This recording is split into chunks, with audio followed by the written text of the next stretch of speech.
ini sudah ada penetapan 2 tersangka akibat longsor tambang yang terjadi di Cirebon, Jawa Barat. Hingga hari ini 19 orang dinyatakan meninggal dunia dan 6 orang lainnya masih dicari. Dan saudara, untuk informasi terkininya kami akan bergabung dengan Muhammad Syahri Romdon, jurnalis Kompas TV dari area tambang Galian C. Ya, baik Cynthia. Ya, bisa digambarkan seperti apa situasi pencarian sore hari ini? Apakah masih dilanjutkan atau kembali dilanjutkan esok hari? Syarif. Ya, baik Cynthia di studio dan selamat sore saudara. Pencarian untuk korban yang masih tertimbun, yang masih dicari oleh tim gabungan SAR di musim longsor dihentikan pada pukul 13.30 siang tadi. Penghentian ini menyusul adanya rapat internal dan keputusan bersama antara TNI, Polri dan juga ada masukan dari Dinas Kementerian ESDM maksud kami terkait kondisi kontur tanah yang terus mengalami longsor.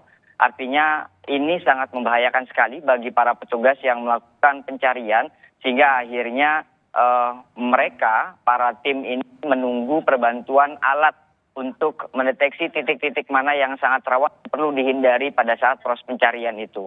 Kemudian pencarian di hari ketiga ini telah berhasil menemukan 2 orang. Pertama pada pukul 10.41 atas nama Mola Sanjaya dan yang kedua adalah pukul 13.30 atas nama Wahyu Hidayat. Kedua ini merupakan warga yang memang sebelumnya masuk ke dalam daftar orang hilang yang di dalam laporan posko pengaduan. 2 orang ini merupakan warga Kabupaten Cirebon dan sudah diberikan kepada RSUD Arjawinaun untuk dilakukan pemulasaran dan dikembalikan atau diserahkan kepada pihak keluarga.